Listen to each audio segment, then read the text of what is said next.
+2 VHSC വിദ്യാർത്ഥികളെ നിങ്ങൾക്ക് UG application ക്ഷണിച്ചു കഴിഞ്ഞു. യൂണിവേഴ്സിറ്റികൾ ഒപ്പം തന്നെ ഓട്ടോണമസ് കോളേജുകളിലെല്ലാം ആപ്ലിക്കേഷൻ ക്ഷണിച്ചു. ദേവഗിരി പോലത്തെ കോളേജുകൾ 26 മെയ് ഇന്ന് അവസാനിക്കുകയാണ് ആപ്ലിക്കേഷൻ ഡെഡ് ലൈൻ. നോക്കൂ, MG യൂണിവേഴ്സിറ്റി ആപ്ലിക്കേഷൻ ക്ഷണിച്ചിട്ടുണ്ട്. May 31 last date.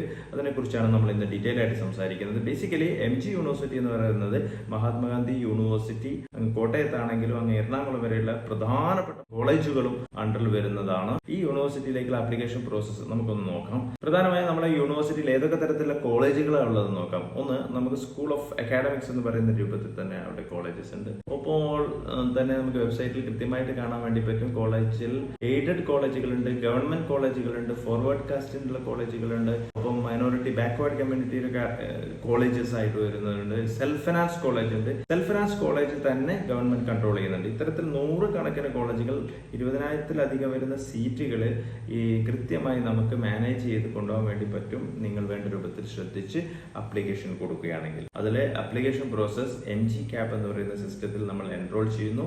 എൻറോൾ ചെയ്യുമ്പോൾ ആദ്യമായിട്ട് നമ്മൾ നമ്മുടെ പേഴ്സണൽ ഡാറ്റ എൻട്രി ചെയ്യേണ്ടതുണ്ട്. അതിനുവേണ്ടി മൊബൈൽ നമ്പർ നിർബന്ധമാണ്, ആധാർ കാർഡ് നിർബന്ധമാണ്, നമ്മുടെ +2 VHSCയുടെ രജിസ്ട്രേഷൻ നമ്പർ നിർബന്ധമാണ്. ഇത്തരം കാര്യങ്ങൾ, ഇമെയിൽ ID, ഈ 4 കാര്യങ്ങൾ വെച്ചുകൊണ്ടാണ് നമ്മൾ നമ്മുടെ ലോഗിൻ ക്രിയേറ്റ് ചെയ്യുന്നത്. ഇവിടെ നമ്മൾ ശ്രദ്ധിക്കേണ്ട ഒരു കാര്യം എന്ന് വെച്ചാൽ, നിങ്ങളുടെ രജിസ്ട്രേഷൻ നമ്പർ +2ന്റെ VHSCയുടെ കൊടുക്കുമ്പോൾ നിങ്ങളുടെ മാർക്ക് ലിസ്റ്റ് അപ്ലോഡ് ആയി വരും. അത് നിങ്ങൾക്ക് മാറ്റി തിരിച്ച് ചെയ്യാൻ വേണ്ടി പറ്റില്ല.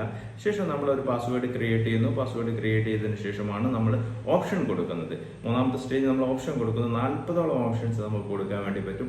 40 ഓപ്ഷൻ കൊടുത്തതിന് ശേഷമാണ് നമ്മൾ 4ാമത്തെ സ്റ്റേജ് ആയിട്ടുള്ള പേയ്മെന്റ് ഗേറ്റ്വേയിലേക്ക് പോകുന്നത്. ഡെബിറ്റ്, ക്രെഡിറ്റ്, ഓൺലൈൻ സിസ്റ്റത്തിലൂടെ നിങ്ങൾക്ക് പേയ്മെന്റ് ചെയ്യാൻ വേണ്ടി പറ്റും. അങ്ങനെ പേയ്മെന്റ് ചെയ്ത് കഴിഞ്ഞാൽ ഉടനെ നിങ്ങൾക്ക് ഒരു പാസ്വേഡ് നമ്മൾ ക്രിയേറ്റ് ചെയ്യേണ്ടതായിട്ടുണ്ട്. ഒരു രജിസ്ട്രേഷൻ നമ്പർ നമുക്കായിട്ട് ലഭിക്കും. ആ രജിസ്ട്രേഷൻ നമ്പർ കിട്ടുന്നത് ഒരു 6 ഡിജിറ്റ് നമ്പർ ആയിരിക്കും. 25ലാണ് ആ നമ്പർ തുടങ്ങുക. ആ നമ്പറാണ് പിന്നീട് നമുക്ക് ഫർദർ ആവശ്യമായിട്ട് വരുന്നത്. ഇങ്ങനെയുള്ള പ്രോസസ്സ് കഴിഞ്ഞാൽ നമുക്ക് വീണ്ടുമുള്ള 2-3 സ്റ്റേജസ് ഉണ്ട്. അതിലൊന്നാണ് നമ്മുടെ പ്രിന്റ് ഔട്ട്. നമ്മൾ പ്രധാനപ്പെട്ട ഡോക്യുമെന്റ്സ്, നമ്മൾ അപ്ലൈ ചെയ്യുമ്പോൾ വെച്ചിട്ടുള്ള ഡോക്യുമെന്റ്സ് എല്ലാം അപ്ലോഡ് ചെയ്യണം.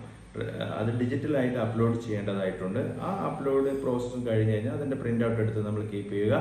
ഫർദർ സ്റ്റേജസിനെ നമുക്ക് ഉപകരിക്കും. ഇവിടെ നമുക്ക് ഒന്നും അവസാനിക്കുന്നില്ല. നമുക്ക് കമ്മ്യൂണിറ്റി കോട്ട ഇവിടെ തന്നെ നമുക്ക് അപ്ലൈ ചെയ്യാം.